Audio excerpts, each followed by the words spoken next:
प्रेम से वृंदावन बिहारी लाल की जय। अहम आत्मा गुडाकेश सर्वभूता से स्थित अहम आदेश मध्यम च भूतानामंतेव च। 10वां अध्याय का 20वां श्लोक है। टॉपिक चल रहा था भगवान श्री कृष्ण जी महाराज अर्जुन के पूछने पर कि आप अपनी विभूतियों को बताइए, कुछ खास संसार में जो जगह है ना बताएंगे कि उसका चिंतन या उस पर जब नज़र पड़े ना तो मेरा ध्यान करो।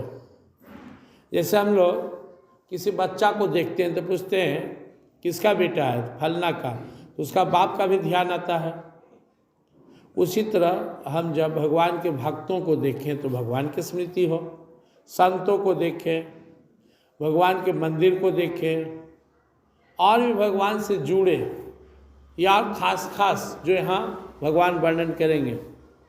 हालांकि अनंत है, सब कुछ तो भगवान का ही है। और भगवान अर्जुन से बोले भी कि मैं कुछ शॉर्टकट में बता देता हूँ मुख्य जो है, क्योंकि मेरी विभूतियों का तो अंत नहीं है। हम तत्ते कथिष्यामि दिव्याय आत्म विभूत्य प्राधान्यता कुरुश्रेष्ठ नास्त्यंतो विस्तरस्य में।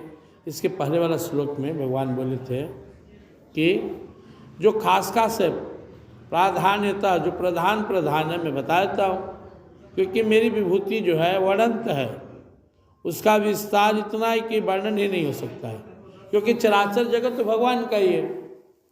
तो सबसे पहले प्रभु शुरू किए अपनी विभूतियों का वर्णन करते तो कहते अहम आत्मा गुडाकेश सर्वभूतास्य स्थित। दुनिया में जितने भी प्राणी हैं सबके हृदय में मैं बैठा उसकी आत्मा हूँ। यानी हमारी जो आत्मा भगवान ही है, परमात्मा ही जीव के शरीर में आत्मा बनकर बैठे हुए। अहम आदेश मध्यम च भूतानामंत एव च। मैं ही संपूर्ण प्राणियों का आदि मध्य और अंत भी हूँ। और हमारी शुरुआत हुई किसके द्वारा? भगवान के द्वारा। हमें मानव तन मिला, हम धरती पर आ गए, तो हमारा प्रादुर्भाव हुआ। जब हम धरती पे आए तो हमारी उत्पत्ति हुई, बीच में ही भगवान ने पालन पोषण कर रहे हैं। और जो समय समाप्त हो जाएगा, जितना दिन संसार में रहना था रह लिए, तो अंत भी भगवान के द्वारा होगा। तो अब हमें कोई भी प्राणी नजर आता हो तो हमें अनुभव करना होगा कि उसके अंदर में हमारे ही प्रभु हैं, तभी जीवित है। रोड पे गाड़ी चल रहा है, कोई भी गाड़ी चल रहा है तो उसके पीछे ईंधन है, चाहे वो ईंधन पेट्रोल का हो, डीजल का हो, इलेक्ट्रिक का हो या गैस हो। बिना ईंधन को चल नहीं सकता। वैसे संसार में जितने भी प्राणी हो, कुत्ता हो, बिल्ली हो, गधा हो, मनुष्य हो, कीड़े मकोड़े हों, जीव है तो उसके अंदर में हमारे भगवान आत्मस्वरूप में विराजमान हैं। और किसी भी प्राणी का जिसका आदि है, शुरुआत हुआ है, वही भगवान के ही रूप है। भगवान उसको प्राणियों के आदि मध्य यानी बीच और अंत भी खुद को ही बता रहे हैं, और सभी प्राणियों के हृदय में बैठे हुए हैं। हम अनुभूति कर सकते हैं। मान लीजिए हम मंदिर नहीं जा सकते, मंदिर दूर है, मूड नहीं है, तो हम कहीं भी रहेंगे, 2-4 को आदमी जीव पर नजर पड़ेगा, तो अनुभव कर लें कि इसके अंदर में हमारे ही प्रभु बैठे हुए हैं। अब जब हमारे ही प्रभु सबके अंदर है तो हम क्या करेंगे? पहले तो किसी से नफरत नहीं करेंगे, सबसे प्रेम भाव रहेगा, सबका भला चाहेंगे, और अपनी प्रभु की सत्ता को सब जगह देख पाएंगे।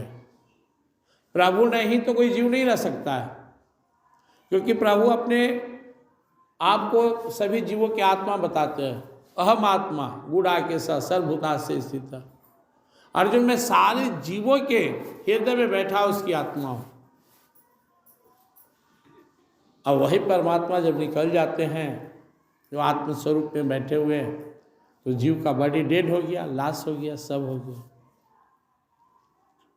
इसलिए जब हम किसी से प्रेम करें, किसी के साथ व्यवहार करें, तो केवल बाहरी रूप रंग पे नहीं करें कि मेरा बेटा है या मेरी बेटी है, मेरे पति हैं, पत्नी है, दोस्त हैं, भाई, नहीं, ये मेरे प्रभु ही हैं। सिया राम मैं सब जग जानी। चराचर जगत में मेरे प्रभु हैं। खासकर जितने जो जीव हैं संसार में, जितने भी आपको जीव नजर आ रहे हैं, सब में आप ही के प्रभु हैं। तो आप किससे नफरत कीजिएगा? कि सबसे बड़ा पहला श्लोक में भगवान ने हम सबको मंदिर में पहुंचा दिए। मंदिर में कौन होते हैं? देवता देवी। तो इसका मतलब हुआ कि शरीर ही मंदिर है और अंदर परमात्मा बैठे हुए हैं। जो परमात्मा का घर हो मंदिर है, और भगवान अपने रहने का सबसे पहला स्थान जितने भी चराचर जीव हैं उनके अंदर बता रहे, सर्वभूता से स्थित। अहम आत्मा गुड़ा के सर्वभूता से स्थित। जितने भी संसार में प्राणी हैं उनके अंदर में आत्मस्वरूप में मैं स्थित हूँ। अगर हम लोग इस श्लोक सुनकर दिन भर में कम 150 आदमी के अंदर अपने प्रभु को देख लें तो हमारी साधना शुरू हो जाएगी। सब मंदिर में आके भगवान को देख रहे हैं, प्रणाम कर रहे हैं, अनुभव कर रहे हैं मेरे प्रभु बैठे हुए। वैसे ही जितने चराचर जीव आपको नजर आए उनका शरीर मंदिर है और उनके हृदय में भगवान विराजमान है। यह देखना ही भक्ति साधना है। अब मंदिर में भगवान की पूजा करते अच्छा चंदन भोग लगाकर, बाहर में भगवान का पूजा कैसे करेंगे? बाहर में पूजा करेंगे प्रेम देकर, आदर देकर, सेवा करके। अब जरूरी तो है नहीं कि हर आदमी भूखा और उसको खिलाए ही। भोजन का भूख हर समय नहीं रहता है, लेकिन प्रेम और आदर का भूख हमेशा रहता है। तो हर आदमी को अगर हम प्रेम और आदर दें तो उससे क्या होगा? उसको संतुष्टि मिलेगी, वो खुश होगा, और वो खुश होगा तो क्या होगा? भगवान खुश होंगे। प्रेम से वृंदावन विहार।